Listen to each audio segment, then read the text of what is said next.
दोस्तों, दी काफी online classes में आप सभी का स्वागत है। आज हमने नेक्स्ट चैप्टर स्टार्ट किया है, दैनिक जीवन में रसायन, और चैप्टर नंबर कितना है ये 5। कौन सा है? Chapter number 5। सबसे पहले बात करते हैं कि दैनिक जीवन में रसायन ये क्या होते हैं, यानी वे रसायन जिनका हम दैनिक जीवन में क्या करते हैं, उपयोग करते हैं। वे रसायन जिनका हम दैनिक जीवन में क्या करते हैं, दैनिक जीवन में क्या करते हैं, उपयोग करते हैं। वे रसायन जिनका दैनिक जीवन में उपयोग करते हैं, वे रसायन क्या कहलाते हैं? दैनिक जीवन रसायन कहलाते हैं। जैसे आप डॉक्टर के पास जाते हो, डॉक्टर आपको इंजेक्शन देता है, वो जो दवा है वो एक क्या है? रसायन है। डॉक्टर आपको टेबलेट देता है, वो एक क्या है? रसायन है। जब आपके पेट में एसिडिटी हो जाती है, उसके लिए आप इनो लेते हो, वो एक क्या है? रसायन है। तो जो आप औषधि के रूप में या चिकित्सक से जो दवाइयां लेते हो, जैसे टेबलेट, इंजेक्शन, ये सभी क्या है? रसायन है। अब बात करते हैं कृषि के क्षेत्र में। कृषि के क्षेत्र में जैसे दवा का छिड़काव करते हैं, वो सभी क्या है? सभी दवाएं क्या हैं? कीटाणु के नाश के लिए दवाएं को क्या करते हैं? छिड़काव करते हैं, वो सभी क्या है? रसायन है। और पैदावार बढ़ाने के लिए हम उर्वरक डालते हैं, जैसे यूरिया, डीएपी डालते हैं, वो सभी क्या है? रसायन है। जैसे उर्वरक के रूप में जैसे आप यूरिया डालते हो, क्या है? रसायन है। डीएपी डालते हो, क्या है? रसायन है। और कीटनाशक जो दवाइयों का उपयोग करते हो, कीटनाशक जो दवाइयों का उपयोग करते हो, वो सभी क्या है? रसायन है। क्या है? रसायन है। अब खाना बनाने के लिए किसका उपयोग करते हो? नमक का उपयोग करते हो। किसका उपयोग करते हो? नमक का उपयोग करते हो। एक क्या है? ये रसायन है। माउथ या दांतों को साफ करने के लिए किसका उपयोग करते हो? टूथपेस्ट का, वो एक क्या है? रसायन है। क्या है? रसायन। यानी ये रसायनों का हम दैनिक जीवन में क्या करते हैं? सामान्यतः उपयोग करते हैं। वे रसायन क्या कहलाते हैं? दैनिक जीवन रसायन कहलाते हैं। क्या कहलाते हैं? दैनिक जीवन रसायन कहलाते हैं। और दोस्तों, नया हमारा जो टॉपिक है उसका नाम है अम्ल, क्षार एवं लवण। अम्ल, क्षार एवं लवण, एसिड, बेस और क्या है? साल्ट। ये क्या है? और इनका हम क्या उपयोग करते हैं, इनकी क्या पहचान होती है, इनके हम क्या करेंगे? चर्चा करेंगे। तो अम्ल और क्षार की पहले हम क्या कर लेते हैं? चर्चा कर लेते हैं। तो अम्ल होता है, इसको इंग्लिश में कहा जाता है एसिड। क्या कहा जाता है? एसिड कहा जाता है। और जो एसिड जो शब्द है वो लैटिन भाषा के एसिड शब्द से बना है। कौन से शब्द से बना है? एसिड शब्द से बना है। और इसका अर्थ होता है खट्टापन। क्या होता है? खट्टापन। अम्ल को इंग्लिश में एसिड कहते हैं। जो एसिड शब्द है वो लैटिन भाषा के एसिड शब्द से बना है, और जिसका अर्थ क्या होता है? खट्टापन होता है। यानी जिन पदार्थों के अंदर खट्टापन होता है, वे सभी पदार्थ क्या होते हैं? अम्ल होते हैं। तो अम्ल की क्या पहचान होती है? कोई पूछे आपको कि भाई दूध की क्या पहचान होती है, पानी की क्या पहचान होती है, तो आप बता दोगे कि पानी स्वाद में फीका होता है, या पानी का कोई स्वाद नहीं होता, पानी का कोई रंग नहीं होता, पानी में कोई गंध नहीं होती। वैसे ही अम्ल क्या होते हैं? अम्ल स्वाद में खट्टे होते हैं। अम्ल स्वाद में क्या होते हैं? खट्टे होते हैं। क्या होते हैं? स्वाद में खट्टे होते हैं। और क्षार होते हैं तो स्वाद में कैसे होते हैं? तीखे होते हैं। क्षार स्वाद में कैसे होते हैं? तीखे होते हैं। आप जिन पदार्थों को चखते हो और चखने के बाद उनका स्वाद आपको तीखा लगता है या कैसा लगता है? कड़वा, तो आप समझ जाना वो क्या है? क्षार है।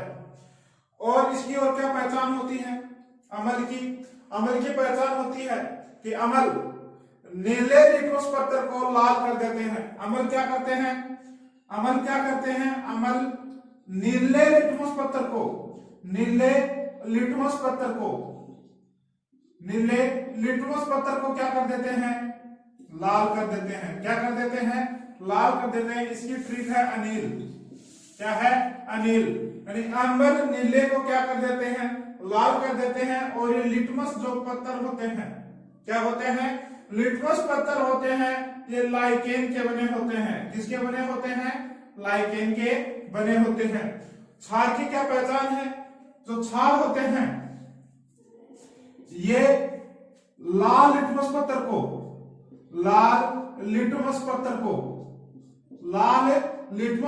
क्या कर देते हैं? नीला कर देते हैं। क्या कर देते हैं? नीला। जैसे इसकी जो ट्रिक क्या है वो है छलनी। क्या है? छलनी। क्षार लाल को क्या कर देते हैं? नीला कर देते हैं। ये इनकी क्या होती है? पहचान होती है। और क्षार होते हैं, क्या होते हैं? क्षार को स्पर्श करने पर ये साबुन जैसा क्या करते हैं? विहार करते हैं। क्षार को क्या करने पर? स्पर्श करने पर साबुन जैसा क्या करते हैं? विहार दर्शाते हैं। या साबुन जैसा क्या करते हैं? विहार करते हैं। स्पर्श करने पर साबुन जैसा क्या करते हैं? व्यवहार करते हैं। उन पदार्थों को क्या कहा जाता है? क्षार कहा जाता है। अब बात करते हैं कि अम्ल कौन कौन से पदार्थ होते हैं। जैसे सिरका होता है। सिरका के अंदर कौन सा अम्ल होता है? सिरका में होता है एसिटिक अम्ल। कौन सा अम्ल पाया जाता है? एसिटिक अम्ल। आंवला और संतरा, इसमें कौन सा अम्ल पाया जाता है? एस्कॉर्बिक अम्ल। कौन सा अम्ल पाया जाता है? एस्कॉर्बिक अम्ल। जैसे सेब में कौन सा अम्ल पाया जाता है? मैलिक अम्ल। और टमाटर में कौन सा अम्ल पाया जाता है? ऑक्जेलिक अम्ल। ऑक्जेलिक अम्ल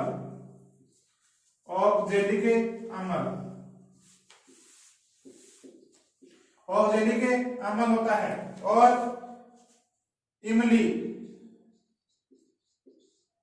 में कौन सा अम्ल पाया जाता है? टार्ट्रिक अम्ल पाया जाता है।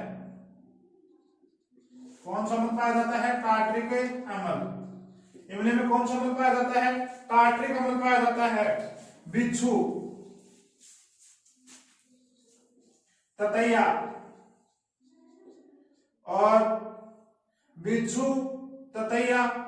में कौन सा अम्ल पाया जाता है? फॉर्मिक अम्ल।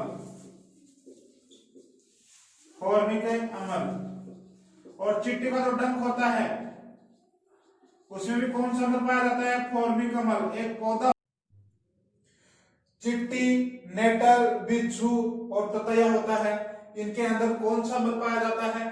फॉर्मिक अम्ल पाया जाता है। दोबारा देखो कि जो अम्ल होते हैं इनका इंग्लिश में नाम होता है एसिड। एसिड जो शब्द है वो लैटिन भाषा के एसिड शब्द से बना होता है। इसका अर्थ होता है खट्टापन। अम्ल स्वाद में खट्टे होते हैं। अम्ल नीले लिटमस पत्थर को क्या कर देते हैं? लाल कर देते हैं। अम्लीय पदार्थ कौन कौन से होते हैं? जैसे सिरका में एसिटिक अम्ल होता है, आंवला में एस्कॉर्बिक अम्ल होता है, सेब में मैलिक अम्ल होता है, टमाटर में कौन सा अम्ल होता है? टमाटर में होता है ऑक्जेलिक अम्ल, इमली में टार्ट्रिक अम्ल होता है, चिट्टी, नेटल, बिच्छू और ततैया के जो डंक होता है उसके अंदर क्या पाया जाता है? फॉर्मिक अम्ल। नेटल एक क्या होता है? पौधा होता है। नेटल एक क्या होता है? पौधा होता है। इसके अंदर कौन सा अम्ल पाया जाता है? फॉर्मिक अम्ल पाया जाता है।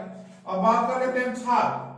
क्षार कौन कौन से होते हैं, जैसे potassium hydroxide, sodium hydroxide, magnesium hydroxide, ammonium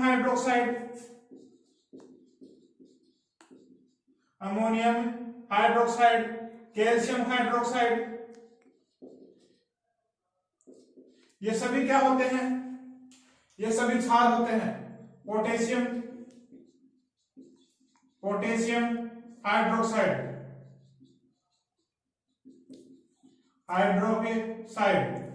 और ये क्या है, सोडियम हाइड्रोक्साइड,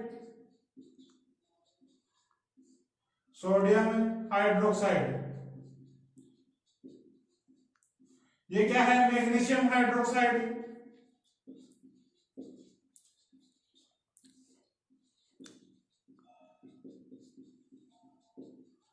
और ये होता है अमोनियम हाइड्रोक्साइड,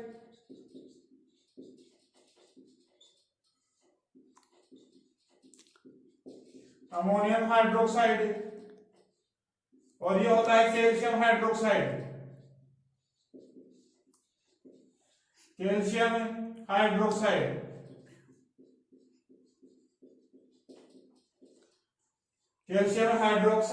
तो ये सभी पदार्थ क्या होते हैं, ये क्षार होते हैं। क्या होते हैं, क्षार होते हैं। अब अम्ल और जो क्षार होते हैं ये जल में क्या होते हैं, घुलनशील होते हैं। इनकी हम चर्चा करेंगे, एक बार आप इसका स्क्रीनशॉट ले लो।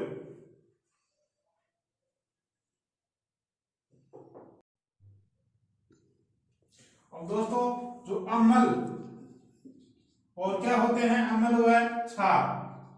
अम्ल व क्षार जल में क्या होते हैं, विलय होते हैं। अम्ल व क्षार जल में क्या होते हैं, विलय होते हैं। यदि अम्ल व क्षार में, अम्ल व क्षार के अंदर जल की मात्रा क्या है, जल की मात्रा यदि अधिक है, जल की मात्रा क्या है, अधिक है, तो वो क्या कहलाते हैं, तनु अम्ल। वो तनु क्या कहलाते हैं, क्षार कहलाते हैं। तनु अम्ल वो क्या कहलाते हैं, क्षार कहलाते हैं।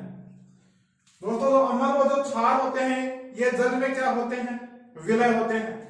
जब आप इनको पानी में डालोगे तो पानी में क्या हो जाते हैं, विलय हो जाते हैं। जैसे पानी में आप चीनी डालते हो तो चीनी पानी में क्या हो जाती है, विलय हो जाती है। जैसे आप नमक डालते हो पानी के अंदर तो वो नमक पानी में क्या हो जाता है, विलय हो जाता है। वैसे ही अम्ल व क्षार जल में क्या होते हैं, विलय होते हैं। अम्ल व क्षार के अंदर जल की मात्रा क्या है, अधिक है, तो वो तनु अम्ल व तनु क्या कहलाते हैं, क्षार कहलाते हैं। यदि अम्ल व क्षार में जल की मात्रा क्या है, जल की मात्रा क्या है, कम है, जल की मात्रा क्या है, कम है, तो वो क्या कहलाते हैं, वो सांद्र अम्ल और क्षार कहलाते हैं। सांद्र अम्ल व क्या कहलाते हैं, क्षार कहलाते हैं। सांद्र अम्ल व क्या कहलाते हैं, क्षार कहलाते हैं। अब दोस्तों जो अम्ल और जो क्षार होते हैं ये क्या करते हैं, अम्ल और क्षार आपस में क्रिया कर लवण और क्या बनाते हैं, जल बनाते हैं। अम्ल व क्षार आपस में मिलकर किसका निर्माण करते हैं, आपस में मिलकर अम्ल प्लस क्षार मिलकर किसका निर्माण करते हैं, जल, लवण व जल का क्या करते हैं, निर्माण करते हैं। अम्ल व क्षार आपस में मिलकर लवण और क्या बनाते हैं, जल बनाते हैं। अब दोस्तों बात करते हैं कि जब परबल अम्ल और परबल क्षार आपस में मिलते हैं, परबल अम्ल और परबल क्षार जब आपस में मिलते हैं तो जो बनने वाला जो लवण होता है उसकी प्रकृति कैसी होती है, वो उदासीन होता है। उसका पीएच मान कितना होता है, 7 होता है। परबल अम्ल व परबल अम्ल व परबल क्षार, परबल अम्ल व परबल क्षार, परबल अम्ल व परबल क्षार आपस में मिलकर किसका निर्माण करते हैं? आपस में मिलकर क्या बनाते हैं? लवण और क्या बनाते हैं? जल बनाते हैं। मिलकर क्या बनाते हैं? लवण व जल। जो लवण बनता है उसकी प्रकृति कैसी होती है? उदासीन होती है। बनने वाले जो लवण की प्रकृति होती है वो क्या होती है? उदास होती है। अब बात करते हैं कि प्रबल अम्ल क्या होता है और प्रबल क्षार क्या होता है। दुर्बल अम्ल क्या होता है? दुर्बल क्षार क्या होता है? जो अम्ल होते हैं ये भी दो प्रकार के होते हैं और क्षार होते हैं ये भी कितने प्रकार के होते हैं? दो प्रकार के। एक होता है प्रबल अम्ल और एक होता है दुर्बल अम्ल। एक होता है प्रबल क्षार, एक होता है दुर्बल क्षार। तो प्रबल अम्ल होता है, इसकी क्या पहचान होती है? तो प्रबल अम्ल होता है ये जलीय विलयन के अंदर, जलीय विलयन में पूर्णतः क्या हो जाता है? आयनित हो जाता है। पूर्णतः क्या हो जाता है? आयनित हो जाता है। उसे क्या कहा जाता है? प्रबल अम्ल। यानी वो अम्ल जिनको हमने जलीय विलयन में डाला वो पूर्णतः क्या हो गए? आयनित हो गए। उस अम्ल को हम क्या कहेंगे? प्रबल अम्ल। और जो जलीय विलयन पूर्णतः क्या नहीं होता है? आयनित नहीं होता है। पूर्णतः क्या नहीं होता है? आयनित नहीं होता है। उसको क्या कहते हैं? दुर्बल अम्ल। अब ऐसे प्रबल क्षार क्या होता है? यानी जिस क्षार को हम जलीय विलयन में डालते हैं तो वो पूर्णतः क्या हो जाता है? आयनित हो जाता है। उसे प्रबल क्षार कहते हैं। और दुर्बल क्षार किसे कहते हैं? जो जलीय विलयन के अंदर पूर्णतः क्या नहीं होता है? आयनित नहीं होता है। उसे क्या कहते हैं? दुर्बल क्षार कहते हैं। प्रबल अम्ल की बात करते हैं जैसे HCl है। क्या है? HCl एक प्रबल अम्ल है क्योंकि इसको जैसे जलीय विलयन में डालेंगे तो हाइड्रोजन प्लस क्लोरीन में क्या हो जाता है? विभाजित हो जाता है। तो प्रबल क्षार प्रबल अम्ल कौन सा होता है? जो पूर्णतः क्या हो जाता है? जलीय विलयन में आयनित हो जाता है। तो ये हाइड्रोजन आयन देगा और क्या देगा? Chlorine ion. HCl। और प्रबल क्षार कौन सा है? Sodium hydroxide. ये दोनों आपस में क्या करेंगे? क्रिया करेंगे। ये क्या है? प्रबल अम्ल। और ये क्या है? प्रबल क्षार। प्रबल क्षार। और दोनों आपस में मिलकर किसका निर्माण करेंगे? किसका निर्माण करेंगे? लवण और जल का। तो क्या बनेगा? NaCl। और जल क्या होगा? बाहर निकलेगा। ये NaCl क्या है? लवण है। और ये H2 क्या है? जल। तो मैंने क्या बताया था कि अम्ल और क्षार आपस में मिलकर क्या बनाते हैं? लवण और क्या बनाते हैं? जल बनाते हैं। जब प्रबल क्षार आपस में मिलते हैं तो ये भी किसका निर्माण करते हैं? लवण और जल का निर्माण करते हैं। जो बनने वाला जो लवण होता है उसकी प्रकृति कैसी होती है? उदासीन होती है। कैसी होती है? उदासीन होती है। अब दोस्तों बात करते हैं कि जब प्रबल अम्ल और दुर्बल क्षार आपस में मिलते हैं तो बनने वाला जो लवण होता है उसकी प्रकृति क्या होगी? और जब दुर्बल अम्ल और प्रबल क्षार आपस में मिलते हैं तो बनने वाला जो लवण होता है उसकी प्रकृति क्या होगी? एक बार आप इसका स्क्रीनशॉट ले लो फिर आगे बढ़ते हैं।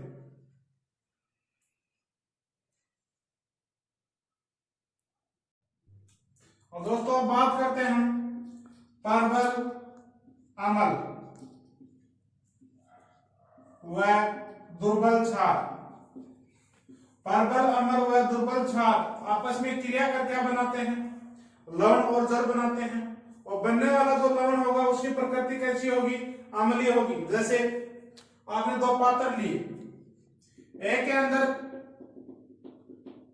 चीनी का घोल क्या है? ज्यादा है, चीनी की मात्रा ज्यादा है। और एक तरफ पानी की मात्रा क्या है? कम है। पानी की मात्रा क्या है? कम है। जब आप दोनों घोल को आपस में मिलाओगे और मिलाने के बाद जो एक नया पदार्थ बनेगा या जो पीने योग्य जो पदार्थ बनेगा उसका स्वाद कैसा होगा? चीनी जैसा होगा, क्योंकि चीनी की मात्रा क्या है? ज्यादा है। तो जिसकी मात्रा ज्यादा होगी बनने वाले पदार्थ की मात्रा उसी प्रकार की होगी। तो इसमें प्रबल अम्ल क्या है? प्रबल है। और क्षार क्या है? दुर्बल है। तो बनने वाला जो लवण होगा उसकी प्रकृति क्या होगी? अम्लीय। जैसे इसका एक एग्जांपल लेते हैं, जैसे HCl है, हाइड्रोक्लोरिक क्या है, अम्ल। ये किससे क्रिया करता है, ये मैग्नीशियम सॉरी अमोनियम हाइड्रोक्साइड से, अमोनियम हाइड्रोक्साइड से क्या करता है, क्रिया करता है। अमोनियम हाइड्रोक्साइड क्या है, दुर्बल क्षार, क्या है, दुर्बल क्षार। और HCl क्या है, प्रबल अम्ल, क्या है, प्रबल अम्ल। अब जो बनने वाला जो लवण होगा वो क्या होगा, अमोनियम क्लोराइड NH4Cl, और जल क्या हो जाएगा, बाहर निकल जाएगा। जो बनने वाला जो लवण है और ये क्या है, जल। इसकी प्रकृति कैसी होगी, इसकी प्रकृति होगी अम्लीय। कैसी होगी, अम्लीय। अब बात करते हैं कि जब प्रबल क्षार, प्रबल क्षार व दुर्बल अम्ल, दुर्बल अम्ल आपस में क्या करते हैं, क्रिया करते हैं। प्रबल अम्ल सॉरी प्रबल क्षार और दुर्बल अम्ल आपस में क्रिया करते हैं तो क्या बनेंगे, लवण बनेंगे। और बनने वाला जो लवण होगा उसकी प्रकृति कैसी होगी, क्षारीय होगी। जैसे प्रबल क्षार हमने ले लिया सोडियम हाइड्रोक्साइड, सोडियम हाइड्रोक्साइड, ये क्या है, प्रबल क्षार है। और इसकी क्रिया किसे करवाते हैं, इसकी क्रिया करवाते हैं एसिटिक अम्ल, CH3COOH, एसिटिक अम्ल, एसिटिक अम्ल। और ये क्या है, sodium hydroxide, sodium hydroxide, sodium hydroxide, sodium hydroxide और एसिटिक अम्ल आपस में क्रिया कर क्या बनाएंगे, ये बनाएंगे CH3COONA प्लस जल क्या निकल जाएगा, बाहर निकल जाएगा। बनने वाला जो लवण है, बनने वाला जो लवण है इसकी प्रकृति होगी क्षारीय। कैसी होगी, क्षारीय होगी। दोस्तों एक बार आप इसका स्क्रीनशॉट ले लो, फिर आगे बढ़ते हैं। अब दोस्तों जो लवण होते हैं क्या बनते हैं, लवण। तो लवण होते हैं इनका गलनांक और इनका क्वथनांक। गलनांक और क्वथनांक क्या होते हैं, उच्च होते हैं। क्या होते हैं, लवणों के गलनांक व क्वथनांक क्या होते हैं, उच्च होते हैं। लवणों के गलनांक और क्वथनांक क्या होते हैं, उच्च होते हैं। और जो लवण होते हैं ये क्रिस्टल के रूप में होते हैं। क्या होते हैं, क्रिस्टल के रूप में होते हैं। और इन लवणों में क्रिस्टलन जल उपस्थित होता है। क्रिस्टल जल क्या होता है, उपस्थित होता है। जो लवण होते हैं गलनांक और क्वथनांक क्या होता है, उच्च होता है। और ये क्रिस्टल के रूप में क्या होते हैं, उपस्थित होते हैं। और लवणों के अंदर क्रिस्टलन जल उपस्थित होता है। अब बात करते हैं कि क्रिस्टल जल क्या होता है। क्रिस्टल जल क्या होता है, जैसे जिप्सम, जैसे जिप्सम कैल्शियम CaCu.2H2O, ये किसका सूत्र होता है, जिप्सम का। किसका होता है, जिप्सम। अब जिप्सम के अंदर जल के अणुओं की संख्या कितनी है, 2। जिप्सम के अंदर जल के अणुओं की संख्या कितनी है, 2। तो ये 2 क्या है, क्रिस्टल जल है। तो हम क्रिस्टल जल को कैसे परिभाषित करेंगे कि लवण के इकाई सूत्र में, किसमें, लवण के इकाई सूत्र में, लवण के इकाई सूत्र में उपस्थित निश्चित जल के अणुओं की संख्या ही, निश्चित जल के अणुओं की संख्या ही, निश्चित जल के अणु की जो संख्या होती है उस जल के अणु की संख्या को ही क्या कहा जाता है, क्रिस्टल जल कहा जाता है। जैसे जिप्सम में क्या होता है, CaCO4 में ये 2H2 है, ये क्या है, क्रिस्टल जल होता है। जैसे फिटकरी K2SO4 N2SO4 3 24H2O, ये 24H2O ये क्या है, 24H2O क्या है, क्रिस्टलन जल है। क्या है, क्रिस्टलन जल, क्या है, क्रिस्टल जल है। तो कई लवणों के साथ क्या उपस्थित होता है, क्रिस्टल जल क्या होता है, उपस्थित होता है। तो दोस्तों जो लवण होते हैं इनका गलनांक और क्वथनांक उच्च होता है। तो लवण होते हैं क्रिस्टल जल के रूप में उपस्थित होते हैं।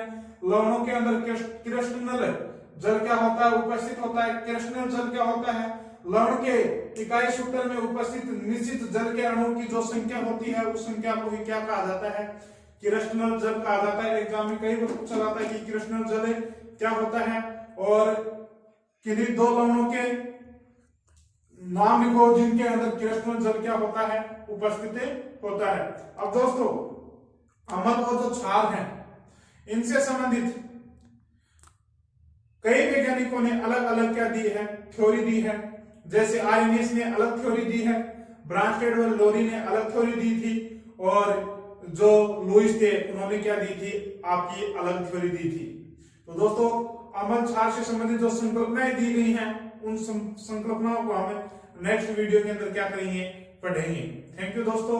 वीडियो अच्छा लगा हो तो शेयर करना और सब्सक्राइब जरूर करना। सब्सक्राइब करने के आपके पैसे नहीं लगते। थैंक यू दोस्तों।